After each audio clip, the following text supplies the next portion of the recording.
அன்றைக்கு ஒரு நாள் இப்படி தான் விசாக நாளில் நானும் என் நம்பர் வந்துட்டு கோத்தா கோகமைக்கு போயிருந்தோம். வந்துட்டு என்ன நடக்குதுன்னு பார்க்குறது நிறையவே அறிஞ்சு தெரிஞ்சதால ரொம்ப பசிக்குது. சரி எங்கேயாவது போய் சாப்பிடுவோம் அப்படின்னு பார்த்தா ரோட்டோரத்தில் இருந்த ஒரு பெட்டி கடைக்கு போயிருந்தோம். அங்கே பார்த்தீங்கன்னு சொன்னால் விதவிதமான ஸ்ரீலங்கன் ஸ்ட்ரீட் ஃபுட் ஐட்டம் இருந்துச்சு.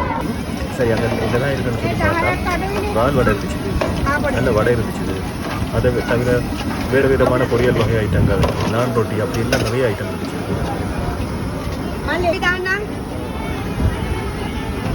சரியான பசி என்றபடினால நானும் என் நண்பரும் வந்துட்டு சரி ரால் வடை சாப்பிட்டு தான் பார்ப்போம் அப்படின்னு உடம்பு பண்ணி எடுத்தோம். ரால் வடையை பொறுத்த வரைக்கும் டேஸ்ட் பார்த்தீங்கன்னா வேறு லெவலில் இருந்துச்சு. நீங்களும் இந்த பக்கம் போனீங்கன்னு சொன்னால் ட்ரை பண்ணி பாருங்கள்.